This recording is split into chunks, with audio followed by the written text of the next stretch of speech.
Om Vishnupadaya Krishna Presthaya Bhutale Srimate Bhaktivedanta Swamin Niti Namine Namaste Saraswate Deve Gauravani Pracharine Nirvisesha Shunyavadi Paschatya Deshatarine Jai Sri Krishna Chaitanya Prabhu Nityananda Sri Advaita Gadadhara Srivasa Adi Gaura Bhakta Vrinda Hare Krishna Krishna Krishna Hare Hare Hare Rama Rama Rama Hare Hare Om Namo Bhagavate Vasudevaya Om Namo Bhagavate Vasudevaya Om Namo Bhagavate Vasudevaya.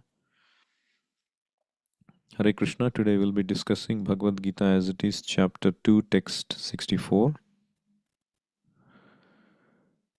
Ragadvesha vimuktais Vishayan indriyais charan Atmavasyair vidheyatma Prasadam adhigacchati. So Krishna says, Ragadvesha vimuktaihi, one who has been freed from, vimuktaihi means one who has been freed from raga and dvesha. Raga means attachment, dvesha means detachment. Or raga means you like something, you get attached to something. Dvesha means you hate something. You like to do something, hate to do something. So one who has become freed by raga and dvesha by Vishayan Indriyais Charan, by acting with the senses. So that's a very interesting point Krishna makes. So far Krishna said one should become self-controlled, one should control one's senses. And now Krishna is saying one should act with one's senses. Vishayan Indriyais Charan Atmavasyahi, but one who has got control over it. Atmavasyair vidheyatma, one who follows the regulated principles of freedom. Prasadam adhigacchati, he attains the mercy of the Lord. So you see, this verse is the answer to Arjuna's fourth question. If you go back to 54th verse, Arjuna asked 4 questions. Sthita pragnasya ka bhasha samadhistasya keshava Sthitadhir kim prabhasheta kim asita vrajeta kim. What are the symptoms of a self-realized person? How does he speak? How does he sit and how does he walk? So how does he walk is being answered. So if you see the keyword here, charan. Charan means feet also, or walking, isn't it? We walk on our feet. So how does this person walk on his feet? Or how does this person act with his senses? Vishayan Indriyais Charan, he acts with his senses. Vishayan Indriyais Charan, although Prabhupada explains very nicely in the purport, although the person in full Krishna consciousness may apparently be on the sensual plane, Vishayan Indriyais Charan, that means he walks charan on sensual plane only. It's not that he is walking on some kind of air or which is unimaginable for a person. So that person acts with his senses only. He walks with his senses. But because of his being Krishna conscious, he has no attachment to sensual activities. Ragadvesha vimuktaihi. So the answer to the fourth question of Arjuna is, Arjuna asking Krishna, how does he walk or how does he act with his senses? Is it some super excellent things that he does outside of his senses? No. He walks with his senses only. Vishayan Indriyais Charan, but Ragadvesha Vimuktaihi. He has no attachment to sensual activities. How he has no attachment to sensual activities? Prabhupada explains further. The Krishna conscious person is concerned only with the satisfaction of Krishna and nothing else. Therefore, he is transcendental to all attachment. So he is transcendental to all attachment because he wants only satisfaction of Krishna. If Krishna wants, the devotee can do anything which is ordinarily undesirable. And if Krishna does not want, he shall not do that which he would have ordinarily done for his own satisfaction.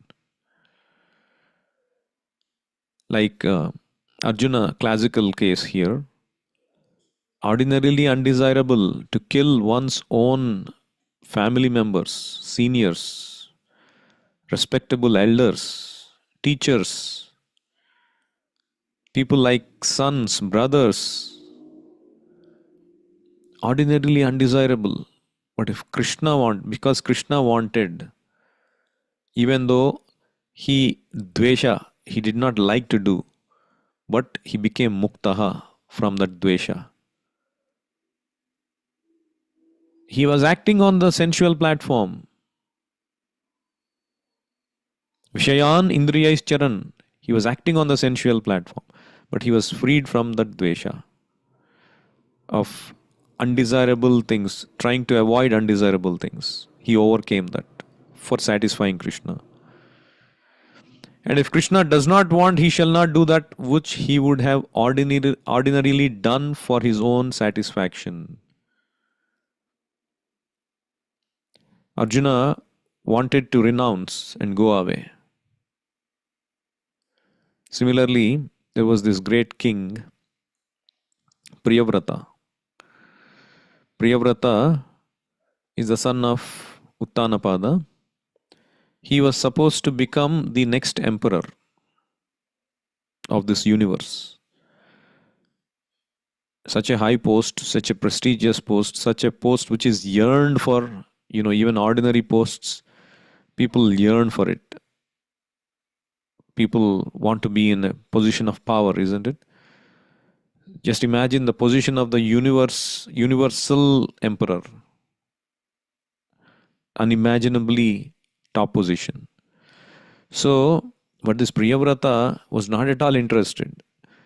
He was interested only to cultivate Krishna consciousness. So he went to an ashram of Narada Muni and he was happily engaged in hearing, chanting and serving the Lord exclusively.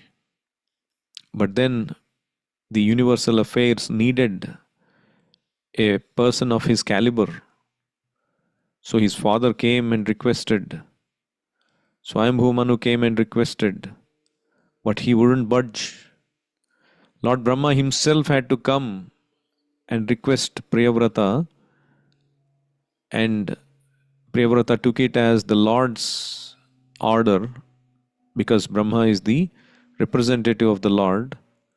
So he accepted. And therefore, Shukadeva Goswami says, because he accepted to do the Lord's order, he would not get contaminated. Even though he was engaged in that worldly affairs like that of a king, he had wives, he had children, he was engaged in so many day-to-day activities which he had to deviate from focus on exclusive Krishna consciousness. But the Lord protected him because he carried out his order. He did not become succumbed and got carried away by material whirlpool of Maya. So, ordinarily, he would have done for his own satisfaction, happily engaged in Krishna consciousness in his ashram. But if Krishna does not want, he shall not do that. So he became freed from that raga. Raga dvesha vimuktaihi. In this way, this person who is self-realized, he walks with his senses, he acts with his senses, Vishayan Indriyais Charan, but he is freed from raga dvesha vimuktaihi. Therefore, Atma Vaschair Vidheyatma, the third line in the verse says, therefore, to act or not to act is within his control because he acts only under the direction of Krishna or the regulated principle or vidhi. Vidheyatma. Vidhi means what? Regulated principle. According to vidhi, you act. So if you act according to Krishna's vidhi, You are called Vidheyatma, and therefore you also become Atma Vashyaihi. To act or not act is in your control because you are acting only under the direction of Krishna. So this is called Atma Vashyai Vidheyatma. And one who does that, Prasadam Adhigacchati. Prabhupada explains that Prasadam means obviously mercy. Prasadam or causeless mercy. This consciousness is the causeless mercy of the Lord, which the devotee can achieve in spite of being attached to the sensual platform. Vishayan Indriya is Charan. He is acting on the sensual platform.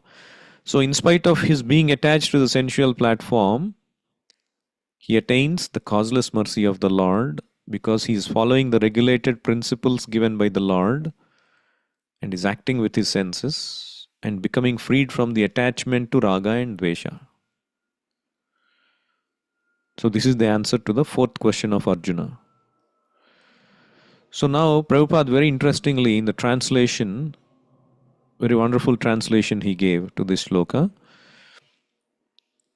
One who can control his senses by practicing the regulated principles of freedom can obtain the complete mercy of the Lord and thus become free from all attachment and aversion. So, interestingly, he calls this Vidheya, Vidhi, he calls this as regulated principles of freedom. There seems to be a contradiction here. At on one side, we are saying regulation. Regulation means you become obedient, disciplined to following something. You're not free, you're bound by that regulation. But then, on the other hand, Prabhupada also says regulated principles of freedom. What is free about it? Sometimes people, they accuse, oh, you're surrendered to God. People are afraid also. Oh, because why? They're losing their freedom. Oh, I cannot eat whatever I want. I have to eat only prasadam. I cannot drink whatever I want. I cannot go to parties or movies, or I have to obey these principles, four regulative principles: no meat eating, no intoxication, no illicit relations, no gambling. And I have to chant the mantras, Hare Krishna mantra, Hare Krishna, Krishna Krishna, Hare Hare, Hare Rama, Rama Rama, Hare Hare. So much regulation. So I lose my freedom, isn't it? People are scared of spirituality because they think they lose their freedom to do anything. But here Prabhupada is calling regulated principles of freedom. Why is it? See, one day I was driving the car. I had to go somewhere very fast. But there was a traffic signal. So I had to stop at the car. I had to take left. So obviously I have to wait until the signal turns green.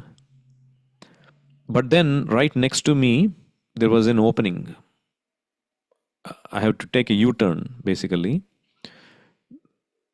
I can wait for the green signal and go along and take a U-turn, or the other option is right next to me there was a gap.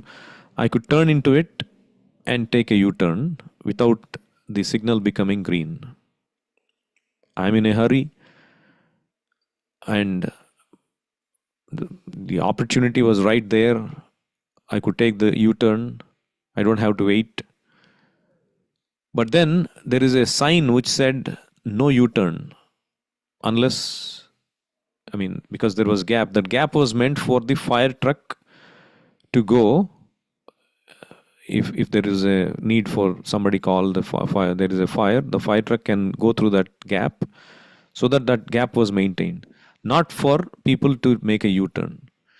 But because I am free and my car is there, I can easily take a U-turn. If you take the U-turn, what will happen? The cop can catch you. The cop can punish you.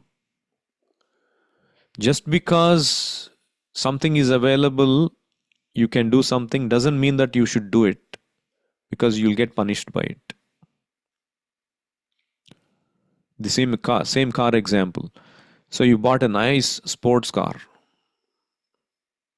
It can go at 200 miles per hour. Zoom, it can get to 200 miles per hour in a matter of few seconds.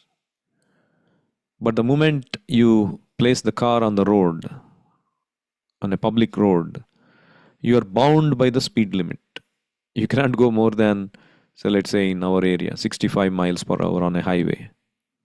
Even though the car can go 200 miles per hour, you can only go 65 miles per hour, isn't it? The moment you cross the limit, you can become punished, you can become caught, you can become punished by the cop. That means, unless you are bound by a regulation, you cannot be free. If you cross the regulation, if you break the regulation, you become bound. If you are within the regulation, you become free. That is the idea. You see?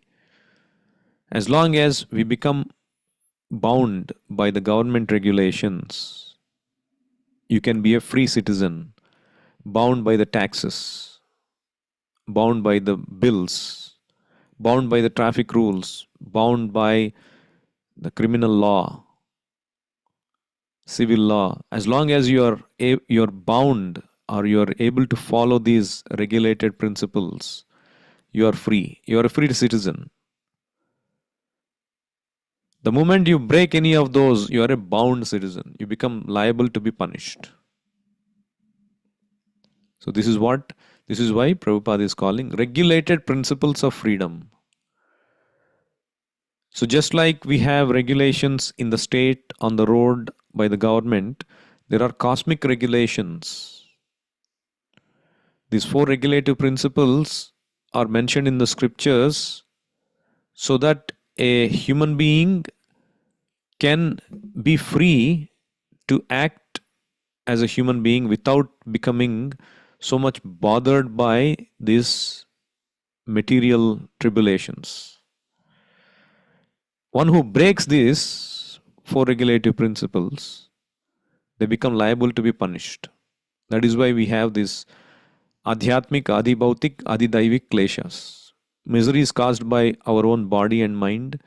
Misery is caused by others. Misery is caused by the natural disasters, natural calamities. Why they are inflicted? Because we don't follow the regulative principles. You don't follow, you have to face the consequence. Just like you break the speed limit, you have to be punished. So there are cosmic regulations. If you don't follow the regulated principles of scripture, then you become bound, you become liable to be punished. Unfortunately, people don't see it. People think, oh, now we have this body, I can enjoy as much as I want. Just like I have this sports car, I can drive at whatever speed I want. No, it doesn't work like that. You have to be bound by regulation.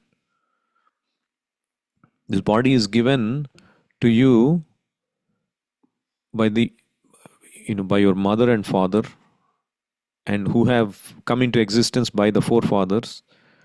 And the body is nourished by the natural elements, the air, water, and things like milk and the vegetables given by the nature and mother cow. And you are getting the knowledge from the great scriptures. So all these things are helping you sustain. So there are certain things that you need to do. You're not free. So in the scriptures, our freedom is compared to like for example, there is a bull. The bull, you tie the bull to a pole with a rope, right? The rope has certain length. Now the bull can go around that pole. It can try to go outside as much as it wants, but only within the limit of that rope. After that length of the rope, you cannot, that circle, you cannot extend. The bull cannot go outside of that circle. So the bull's freedom is within that circle. So similarly, we human beings also have freedom within a circle. One who follows mode of goodness, he has more freedom. His circle is bigger. One who follows mode of passion, the circle becomes shortened. And one who follows mode of ignorance, that becomes even shorter. Freedom becomes curtailed. Curtailed meaning you are punished. The moment you cross it, you are punished. Just like, you know, you see people having dogs. Now, sometimes the dog behaves nicely, and the owner says, okay, for you, I'm not going to leash you for today. So you are unleashed. The dog becomes obedient, owner gives more freedom. But if he starts to bark or even bite some people, he'll punish. No, 2 days, no food for you. Now you're not going to be unleashed for 1 month. So, like that. So, the more pious and regulated we become, the more free we become. That is why they say to practice mode of goodness, it gives us peace and happiness in the material world to prosecute Krishna consciousness. If you practice mode of passion and ignorance, tada rajastamo bhava kamalobhadayaschaye, there won't be peace and happiness. There will always be punishment by the laws of nature. Where can you cannot get proper peace of mind for practicing Krishna consciousness. So this consciousness is the causeless mercy of the Lord. Prasadam adhigacchati, which the devotee can achieve in spite of his being attached to the sensual platform. So this is a high level of advancement. In those days, whatever Srila Prabhupada was asking, was ordering, the disciples would go and get it, without considering whether that is pleasing to them or not. So Prabhupada, he wanted to build a temple in Vrindavan, Krishna Balram temple, which is now famous. So obviously they needed money, Lakshmi. So some devotees went to Japan and had to face a lot of difficulty in terms of eating and weather and the culture and language and so on and so forth. But it provided a very lucrative opportunity in terms of earning Lakshmi. So the devotees sacrificed their personal comforts, started earning and bringing whatever savings and would offer to Srila Prabhupada. And he was very pleased. So they conquered Raga and Dvesha by Vidheyatma, by following the order of the spiritual master. Similarly, in Chaitanya Charitamrita, we see Krishnadas Kaviraj Goswami, the author, who was 90 years old. Just imagine. What happens is, in his house, there was an event. And his brother, he conducts that Sankirtan event, where there was one devotee who comes, Meenaketana Ramadas. He's a devotee of Lord Nityananda.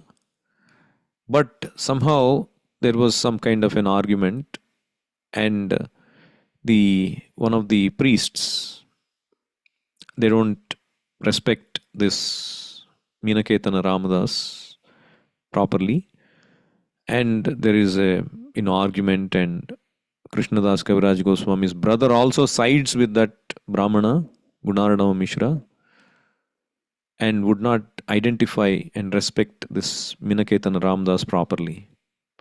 And then Meenaketana Ramadas becomes quite upset, and then he goes away, becoming insulted.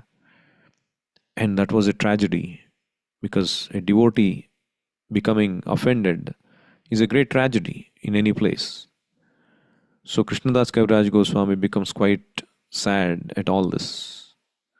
But in that night, Nityananda Prabhu comes in the dream of Krishnadas Kaviraj Goswami, and he tells him, this is not the right place for you. Immediately go out start your path to Vrindavan. Mind you, he is like 90 years old at that time. And immediately he sees the vision of Nityananda, beautiful, effulgent Lord, ordering him to just get up and go to Vrindavan. And immediately he gets up and starts going to Vrindavan without thinking anything. 90-year-old person. And he goes to Vrindavan and gets the blessings of the Vaishnavas, blessings of Madana Mohan, who drops his garland and he takes that as the mercy of the Lord, and he sets out to write this Chaitanya Charitamrita, the one of the most important literatures of Gaudiya Vaishnavas, the biography of Chaitanya Mahaprabhu, the authorized biography, revered and cherished. And Prabhupada calls it as his life-saving literature on the boat Jaladuta when he was coming to US. So that literature he produced when he was 90 years old.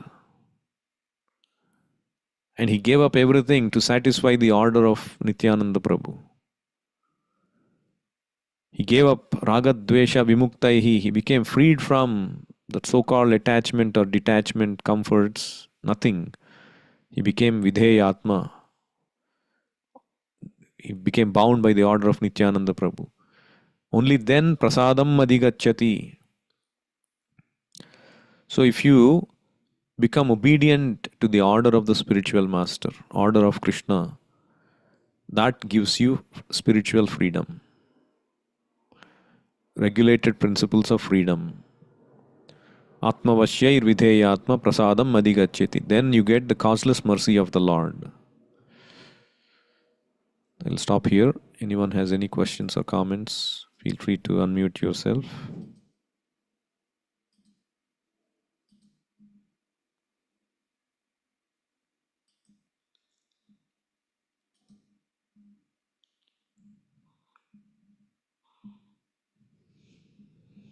Bhagavad Gita as it is ki jai, Srila Prabhupada ki jai.